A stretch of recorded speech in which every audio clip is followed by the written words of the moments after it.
In this project, I'm going to look at another use of metaclasses, which is to fill in details on class definition. And to start this off, I want to revisit a bit of code that we wrote earlier. One of the things that we did is we talked about how you could take ownership of the dot, or attribute access in Python.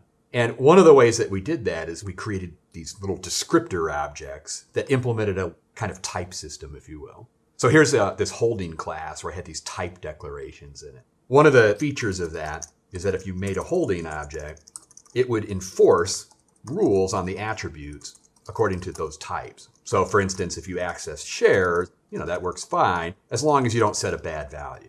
So if you set a bad value, the program crashes. Just to quickly review that code, essentially what was happening is there was a high-level class typed that implements the get and the set operation for the dot. What we're doing is we're intercepting the set and enforcing a type check. And then we have some classes that specialize that.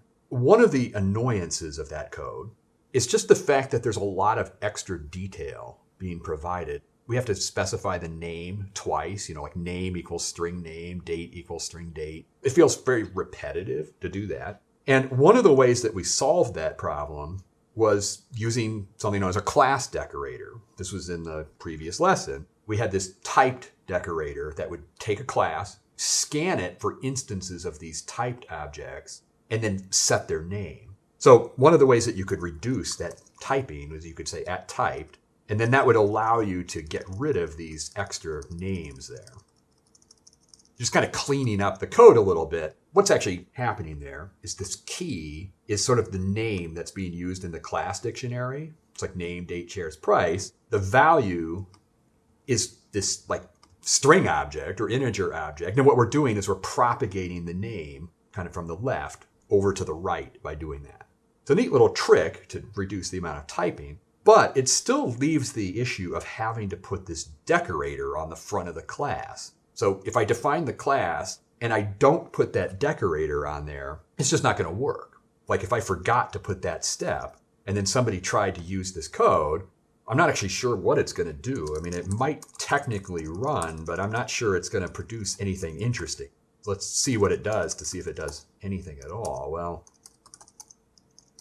actually, it does have the attributes on there, but that's really interesting, actually. They all got mapped to none, partly because I didn't set their name. Like by forgetting that decorator, it's like the class will define itself, but then it just doesn't work right. And that's actually a concern. It's like somebody forgetting to put that decorator on there. That would be a common mistake that somebody might make, especially if this were a larger framework or something. One of the things that you could do with a meta class is make it a whole lot harder for somebody to forget about that. What I could do is I could make a meta class, or maybe I'll call it structure type, that inherits from type. And what I'm going to do in this structure type is I will define the class. What I'm going to do is go ahead and make the class by calling new. We're going to go ahead and make the class object. But then what I'm going to do is turn around and apply the class decorator to it. And then I'll return it back. What I'm trying to do is actually pull that decoration step into sort of the type itself, make it kind of an inherent part of doing that. And then maybe what I'll do is I'll make a base class that uses that meta class.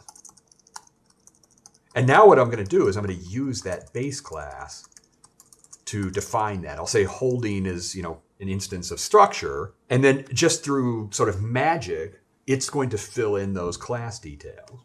Let's just see if this works here. Okay, so what we've got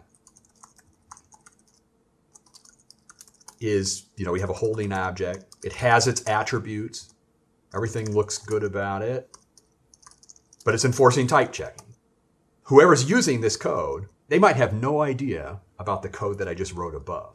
They just see a simple class that looks like that inherits from structure.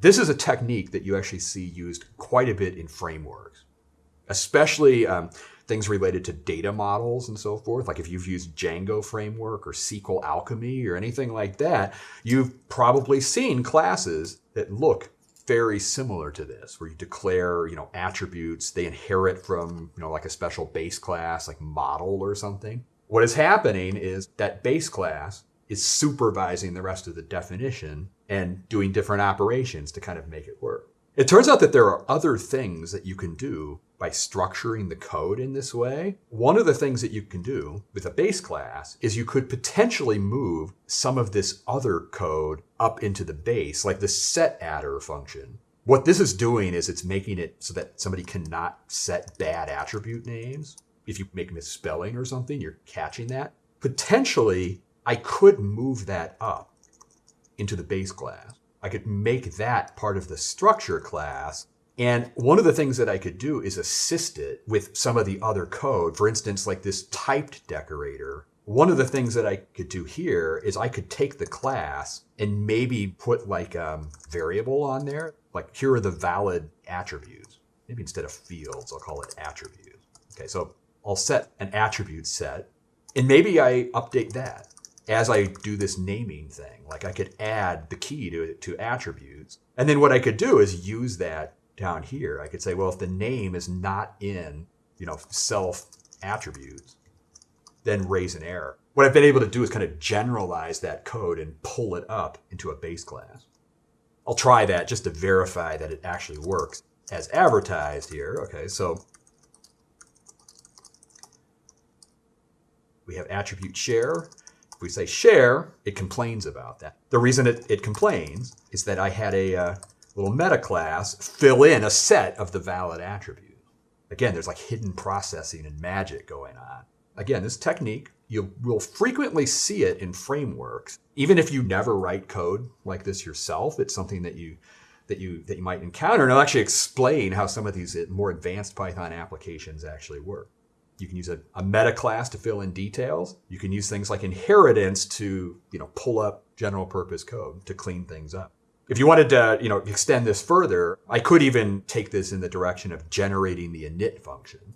I'm not going to do that here. It's an example of the kinds of things that you can use with this meta class feature.